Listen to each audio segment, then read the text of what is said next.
Okay, so here's a line that describes Act 1, Act 2, Act 3. Going from Act 1 to Act 2, there's something that's called a turn. And going from Act 2 to Act 3, there's another turn. So a turn is a change in nature. So it's like, will the character do something? Or won't she? Will the character do something? Or won't she? You know, if they don't do something, there's like a Y in the road, well then the movie's gonna end, right? Kinda. But if they do follow through with that, well then there's a whole nother interesting part to the movie.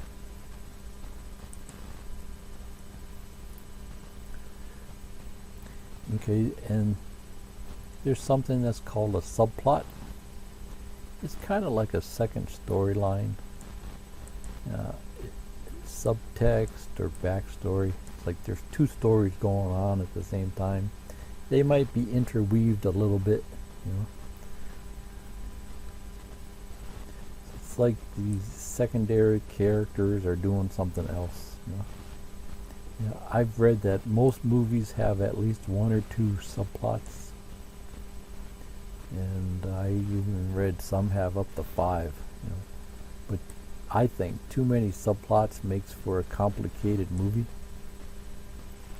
Or you might have seen movies that had five subplots, but were they popular? Were they good movies? So just because you can do something, it doesn't mean you should. What have the good movies done? One of the books we're going to talk about later, called Making a Good Script Great, a woman named Linda Seeger, she's got a whole chapter on this type of thing.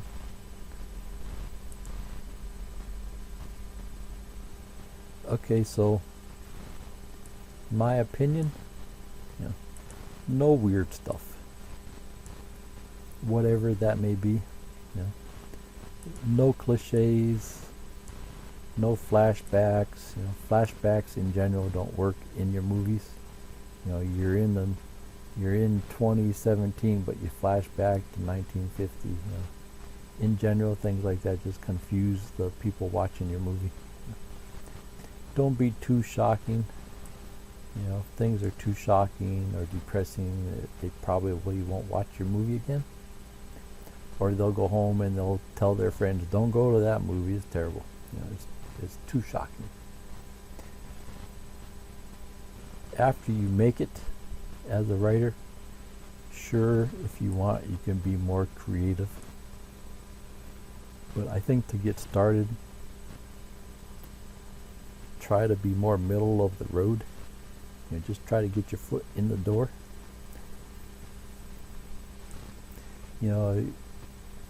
There's always the exception. You write some crazy script and you make it on your first script, but those are the exception. There's millions of people writing scripts. How many actually make it? One good thing is, there's like 5 movies coming out every week. So Hollywood needs a lot of scripts. They need people to write scripts. They need ideas. And then again, those weird movies, some of them do really good. Those become the cult classics.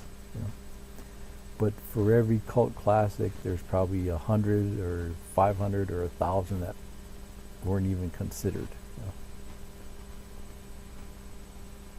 So that's rare. That's not the norm. What we're talking here is, what can you do to give it your best shot, to get your foot in the door? If you're too weird, you have too many cliches, or you do weird things inside your movie, it may be cool, may be a cool writing technique, but to be inside of a movie, it may make the movie confusing or hard to watch or hard to follow. So all I'm saying is be normal. Let's give your career its best shot. But this is my opinion. You got to make your own decision. This is your career path.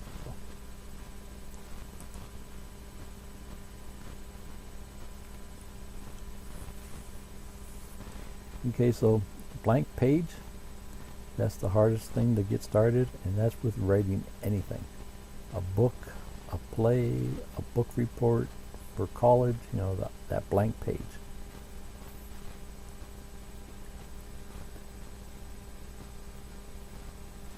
So that's why I like an outline. It's easy to create an outline. I'll do a whole video on just creating an outline. So first line of the movie is always important. First 15 minutes, you really got to catch the viewer quick. So change the channel. Some movies don't get going until 40 minutes in. It's only a 90-minute movie. So if that's happening inside your script, try to realize it and try and cut things out so it gets moving a little quicker. I read one thing a while back. It said some writers write the ending of the movie first, so then they know where they're going. And then I've read too, some writers don't know where it's going. They start writing the script and they have no idea where they're going with it. So it just depends on how you want to handle your own script, your own story. So this is where I think the treatment would come in handy. Write a quick 15-page script, covering your whole story, and then fill it in later. 15-page outline of your story, you could probably blow that out in a couple hours.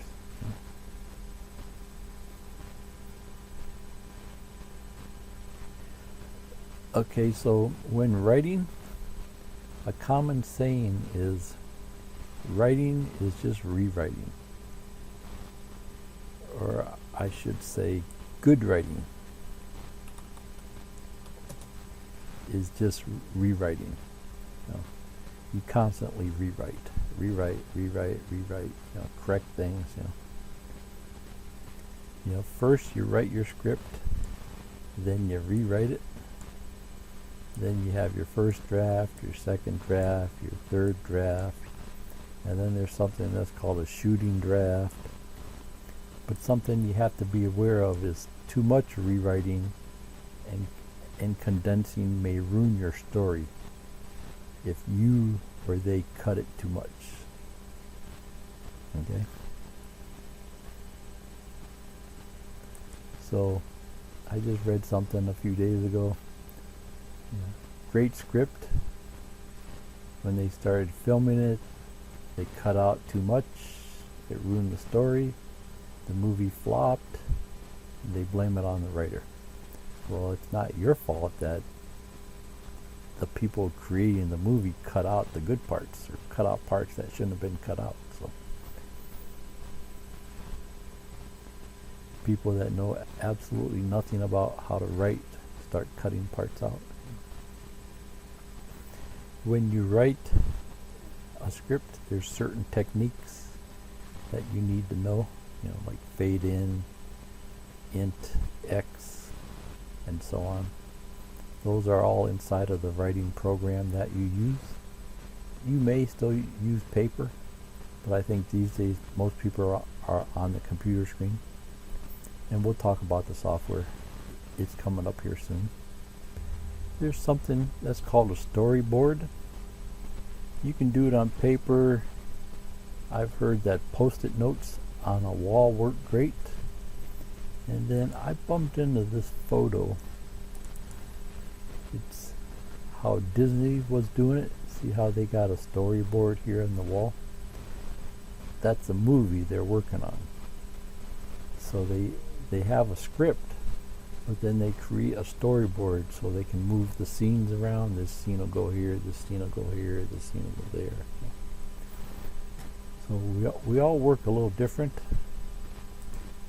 So storyboard. Seems like I remember hearing years ago that the average movie had a certain amount of scenes. So I'll have to research that. It's been a while since I thought about that. How many scenes are in the average movie?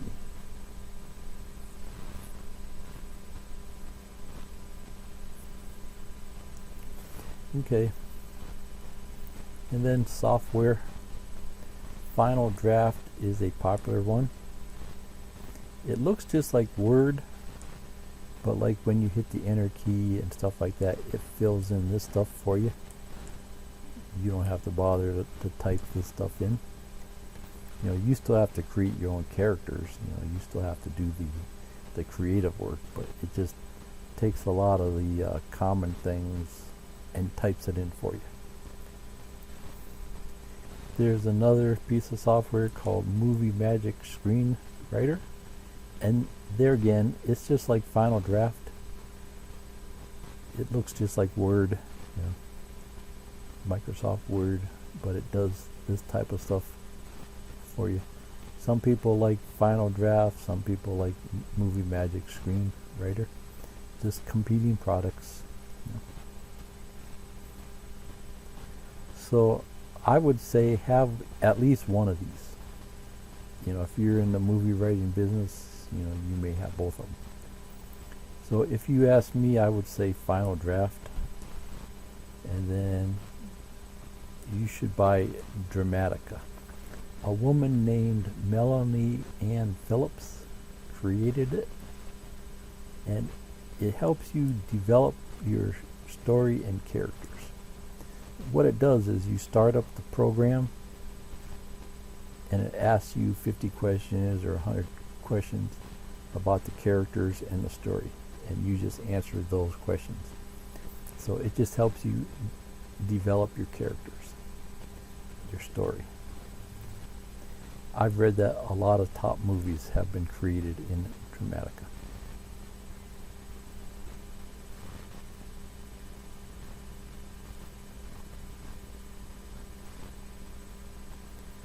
There's free PDFs online. Something you have to be aware of, there's scripts, and then there's transcripts. You know, something you'll see online is after a movie is created,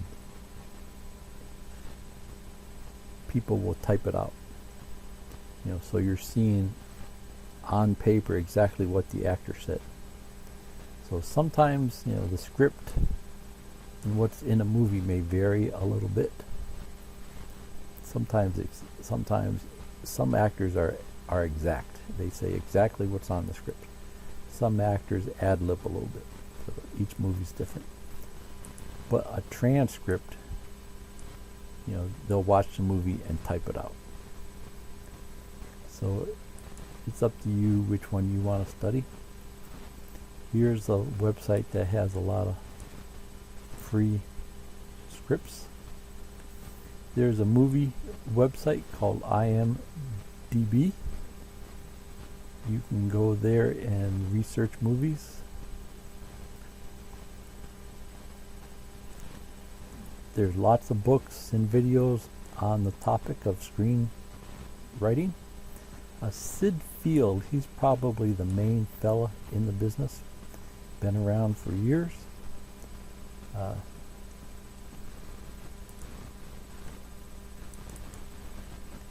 Well, he's got a bunch of books, so I would say at least get this one here. You know, Screenplay: The Foundations of Screenwriting.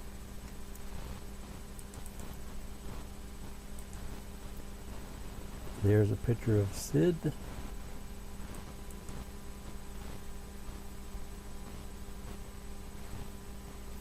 There's a book called Screenwriter's Bible. That's this guy here.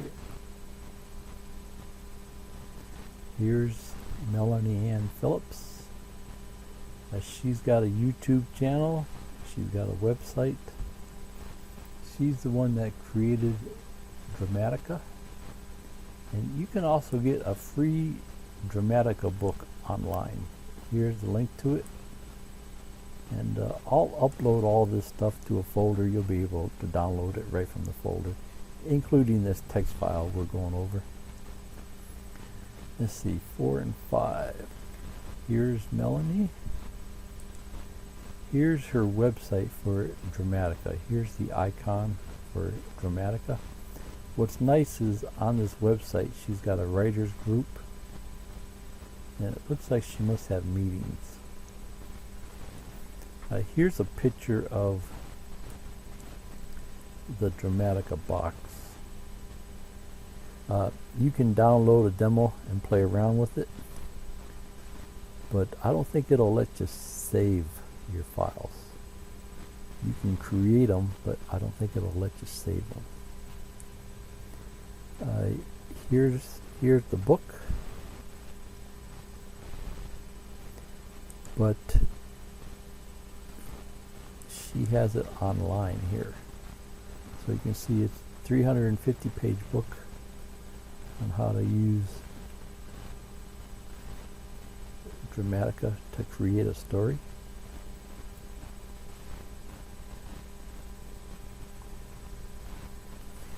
Okay, so first few pages she talks about Dramatica. Section 1, the story mind, the 4 through lines, character, drivers, passengers. She uses some examples here: Star Wars, Wizard of Oz, Jaws.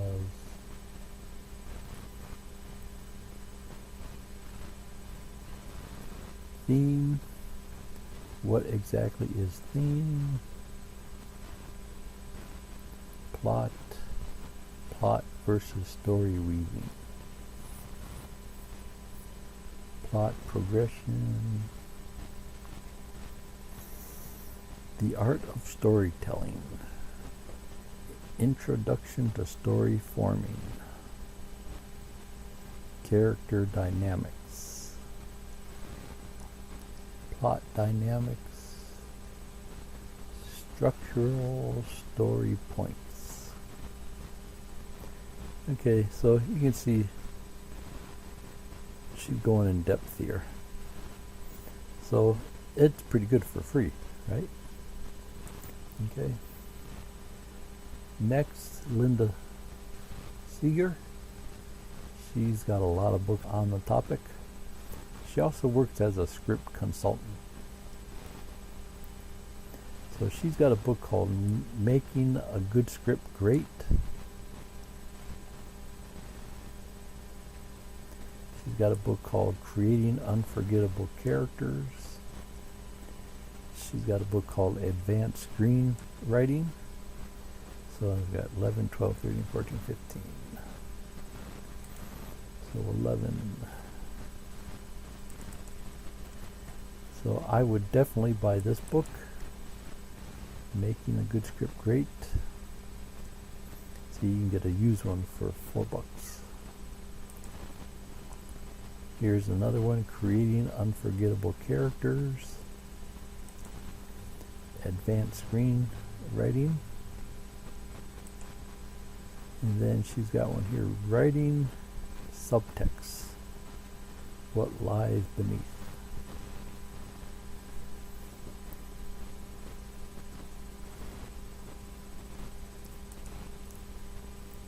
And there's a picture of Linda Seeger.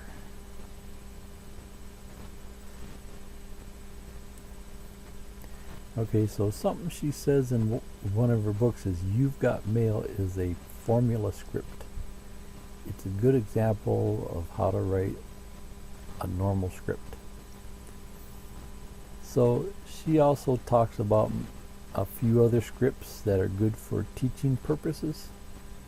So African Queen, Witness, Tootsie, Jaws, Star Wars, Back to the Future, Ghostbusters, and she named probably 10 others. So if you're interested in starting to watch movies that might be good to study, these are a few. Something you have to be aware of though is these might be an older style. It's like what's happening in your business now. So they may be a good start, but you should be aware of what's going on now, what's popular now. Like if I was writing songs, I wouldn't want to write a song that was popular in the 50s. It's an older style. A lot of the stuff, there's a lot of overlap, but modern songs, old-fashioned songs, old-fashioned movies, modern movies. So. There's a book called Opening the Doors to Hollywood, How to Sell Your Idea, Story, Book, or Screenplay. So I definitely recommend that. Sell your idea to Hollywood.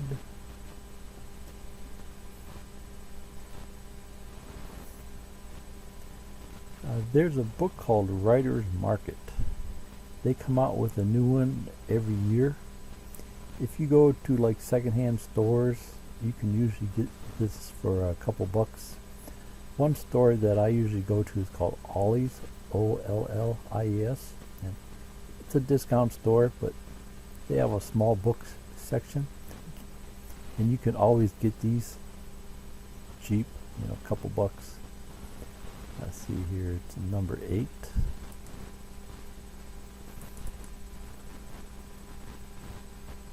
You see here, it's a $20 book. If you go to a discount store, you can get it for $5.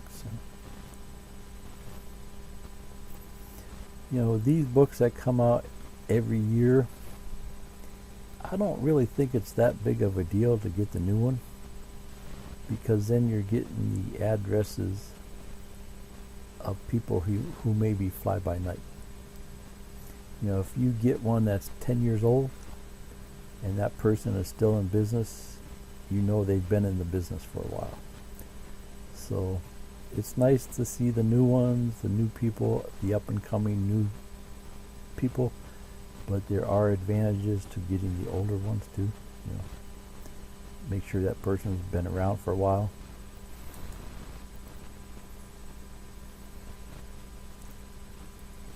Lots of magazines on the topic.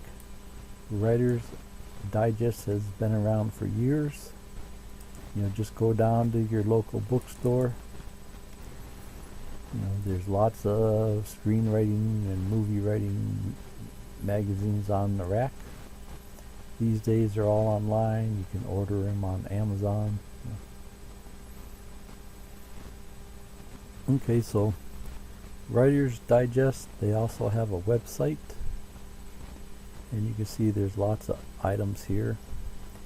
You used to be able to buy books right from them too, so that's something we can check out later. But the main thing there is, trade magazines, whatever your trade you're into, that's the best way to stay current in a field, because the magazines come out monthly. The new items, the new topics come out monthly. There's a new movie that just came out. It was a big hit. Why was it a big hit? There might be an article about it. Where if it was in a book, it may take years before it actually comes out in a book. Okay, so there's all kind of books and things like that, but those are just a few that I'm aware of. I'm not saying those are the best books or the best websites.